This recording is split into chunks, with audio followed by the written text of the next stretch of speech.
Passar o próximo? É o caso da Light. Esse caso também é um caso muito interessante. Esse caso demorou 1 ano para ser julgado. Eu tive a felicidade de poder participar do julgamento desse caso, que eu fui convocado para participar da Câmara Superior, né? E é um caso envolvendo uma operação internacional de remessas de recursos e captação de recursos no exterior. Tá? Então, como é que foi a operação? Né? Vocês estão vendo aí na transparência. A Light, ela tinha interesse, lá em 1997, 97, se eu não me engano, de participar da privatização da Eletropaulo, companhia energética aqui de São Paulo. Só que ela não tinha recursos. Ou se ela fosse captar recursos aqui no Brasil, naquela época os recursos iam ser muito caros. Então, qual era a opção? Era fazer a captação no mercado internacional, que foi antes da crise, que se pagava uma taxa de juros bem mais barata. Aí vem aquela primeira questão, né, Herman? Ou seja, você como empresário, né, qual a sua decisão empresarial? Captar o recurso a taxa mais barata, não vai pagar mais caro. Então, em vez de captar no mercado interno, vou captar no mercado externo. Só que a Light ela não conseguia fazer a captação direta. Ela tinha que fazer a captação através de alguma subsidiária. Então, ela montou essa estrutura jurídica que vai ser mostrada para vocês aí no slide. Então, Light, querendo participar da privatização da Eletropaulo, ela captou recursos no mercado internacional, recursos esses, por uma questão de prática de mercado, curto prazo, né? Não a longo prazo, porque por causa de rolagem de dívida, então a intenção era rolar a dívida e renovar esses recursos. Para fazer isso, ela criou 2 subsidiárias no exterior, em paraíso fiscal, no caso em BVI, tá? Uma chamada LOI, outra chamada LIR, e essas empresas de posse dos recursos aqui no Brasil emprestaram para a Light, através de Fixed Rate Notes, né, com prazo de amortização superior a 96 meses.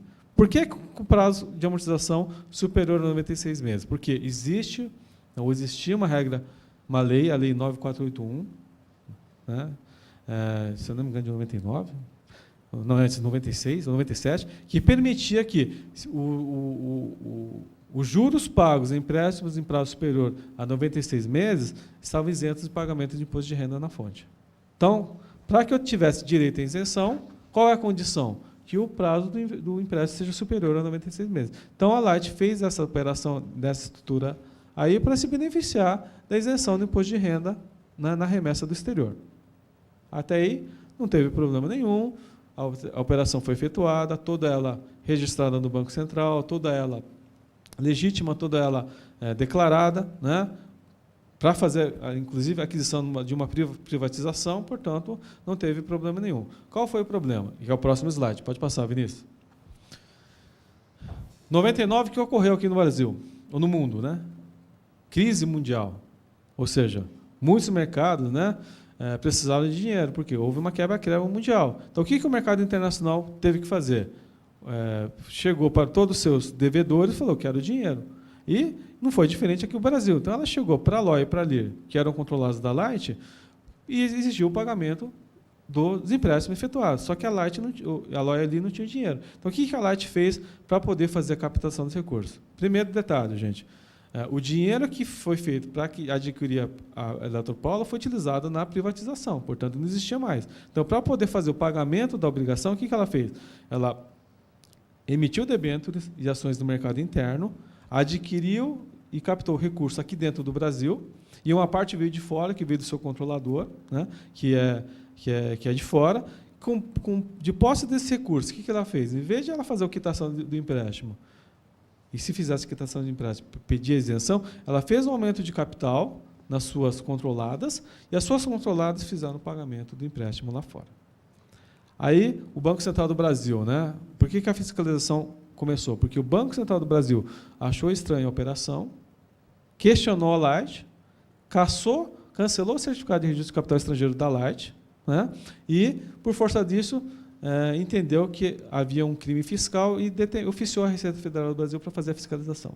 E a Receita entendeu que o requisito de isenção não tinha sido cumprido, que isso, na verdade, era uma simulação, e lavou um auto de infração também, não tão grande quanto do Banespa Santander, mas foi um auto de quase R$500 milhões. Né?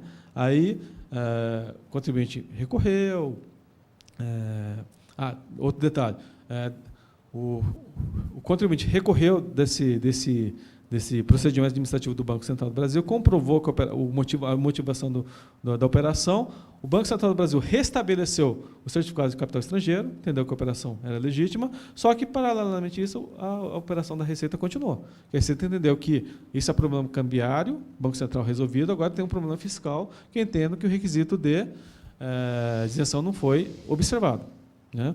E, com base nisso, lavrou saldo de infração, o contribuinte teve que percorrer toda a esfera administrativa para poder se defender. DRJ manteve o lançamento e, no Conselho, quando teve o julgamento da turma de julgamento, que foi a antiga quarta Câmara do primeiro Conselho de Contribuintes, né? O relator do caso, que é o conselheiro Nelson Malma, que é do Fisco, ele entendeu que a operação é uma operação legítima, porque a gente não pode confundir a operação de ingresso de recursos que foi adquirido na privatização com a operação de saída de recursos, que foi captação de recursos e pagamento das operações de empréstimo. Então, e via aumento de capital. Portanto, como são dinheiros diferentes, operações distintas, ele entendeu que a operação seria legítima. Né? Primeira coisa, a turma, por unanimidade, afastou a simulação e desqualificou a multa aplicada pelo fiscal e, no mérito, por maioria, deu provimento ao recurso. Tá?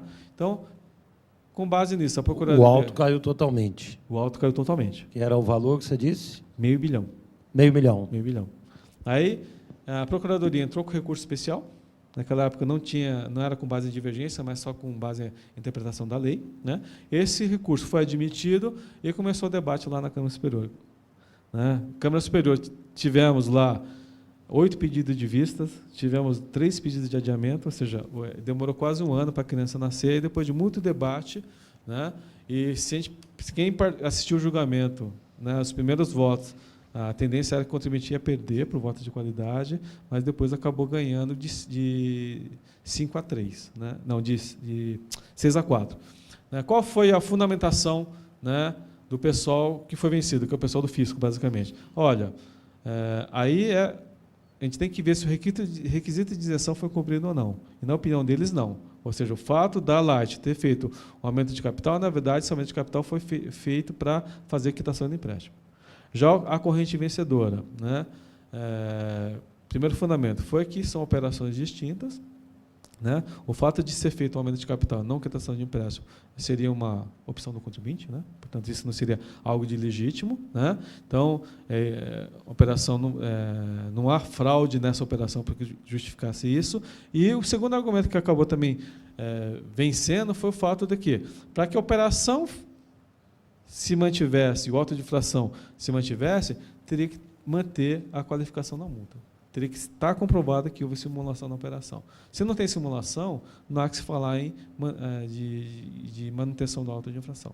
Então, esse foi basicamente o julgamento que houve no CARF, depois de muito tempo, né?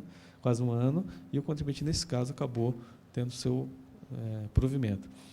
Temos o segundo caso parecido, que está sendo julgado no CARF também, que é da Ampla Energia, é um pouco semelhante à Light. A única diferença é que, em vez de ter aumento de capital, a Ampla, na verdade, fez um empréstimo para poder honrar os seus compromissos lá fora, e o Fisco também autuou, e esse caso ainda está em julgamento. Vamos ver qual vai ser o resultado. Se seguir esse precedente, eu entendo que se daria o mesmo resultado. Só que, como você falou, Herman, tem detalhes nesse caso da Ampla que são diferentes do caso da Light.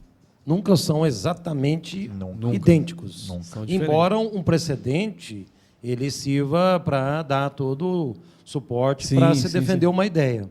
Mas como a casuística é maior do que o julgamento e maior do que a norma, é importante que vocês saibam que não há um formato para o julgamento do caso.